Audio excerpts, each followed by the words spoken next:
Hello everyone, welcome to the session on temple and medieval architecture of India. Here, we are going to explore the evolution of the sacred structures from Gupta period to the medieval times. The foundation of sacred architecture began, or the temple building began in India during the Gupta period. It gained a strong momentum during this Gupta period from the 4th and 6th centuries CE. Marking a transition from the simple shrines to more elaborate stone structures. And over the time, Indian architecture evolved in response to religious needs, political power, and cultural exchange. And in the medieval period, in particular, witnessed a rich fusion of indigenous architectural traditions with Persian and Islamic influences, which resulted in some of the most magnificent monuments in the subcontinent. So the temple building's foundation began with the Gupta period. The Gupta period is regarded as a formative phase in the history of Indian architecture. During this era, temple architecture developed as a distinct and refined tradition, and temples were constructed primarily in stone with carefully planned layouts and clearly defined sacred spaces. So it's a transition from wood to stone structures, and they had finely carved elements of the sculptural work depicted on these, and this defined the sacred spaces of that period. Another key architectural feature that emerged during this period was the shikhara. It's a tower rising above the sanctum or the garbhagriha of the temple, and the shikhara symbolized the spiritual ascent, and gradually it became a defining element of North Indian temple architecture. This vertical element symbolized the spiritual ascent towards the divine, towards the sky. Okay, and this transformed these spaces into visual narratives of faith itself. When we move on to the medieval period, there was marked a phase of architectural expansion and a stylistic diversity. In this era saw the construction of impressive forts, palaces, mosques, and tombs, alongside with the continuing temple traditions also. So all these kinds of architectural forms coexisted during the medieval period.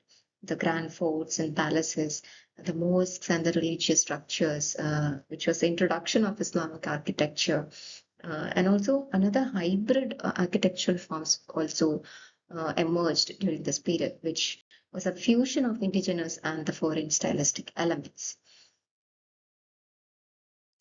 The architecture during this period combined the Islamic and architectural elements such as the arches, the domes, and minarets with indigenous Hindu features, including the intricate carving, symbolic motifs, and local building techniques. So, this is a synthesis which produced the hybrid architectural styles, particularly visible in the Indo-Islamic architecture, reflecting the cultural interaction, political change, and the evolving artistic states during this period.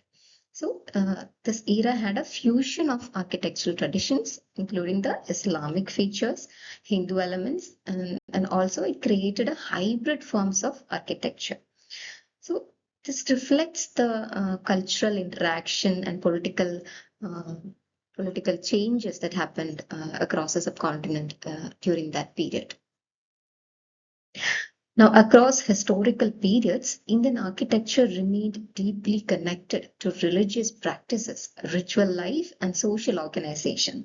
Buildings were not merely functional spaces, they served as centers for worship, community gatherings, administration, and the display of royal authority. So they were closely connected with the religious, ritual, and social lives.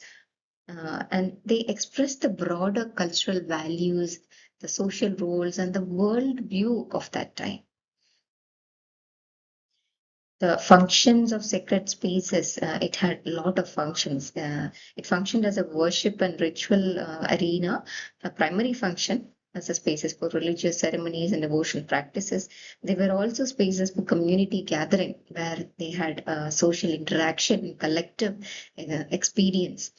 And it was also seen as a display of power. The architectural monuments reflects the political authority and royal patronage at that time. These spaces or these sacred spaces were also cultural preservation happened in that places. Repositories of artistic traditions, sculptures, religious knowledge was preserved in these sacred spaces. These temple architectures, they had a huge cultural significance and a great legacy which still continues. And so they reinforce the religious beliefs through their theological concepts and the devotional practices. Through their visual and spatial language they expressed. And these constructions were also an expression of social hierarchy. The building layouts and the access patterns, they all reflected and reinforced the social structures and the power relationship which existed among the communities. It also embodied the spiritual worldview of India at that time. Temple design, the orientation, they all encoded cosmological concepts. The architectural forms thus expressed broader cultural values, reinforcing the religious beliefs, social hierarchies, and spiritual worldviews. And through architecture, the ideas of sacredness, power, and cultural identity were permanently embedded in stone and space. And from the early stone temples of the Gupta period to the magnificent fusion architecture of the medieval times, they represent more than just buildings. They are testaments to the civilization's profound spiritual aspirations, artistic excellence, and the capacity for cultural synthesis. So they continue to inspire the contemporary practices and the living monuments to India's rich cultural heritage. They demonstrates the spaces of enduring meaning and beauty. This will be the end of the session. Thank you.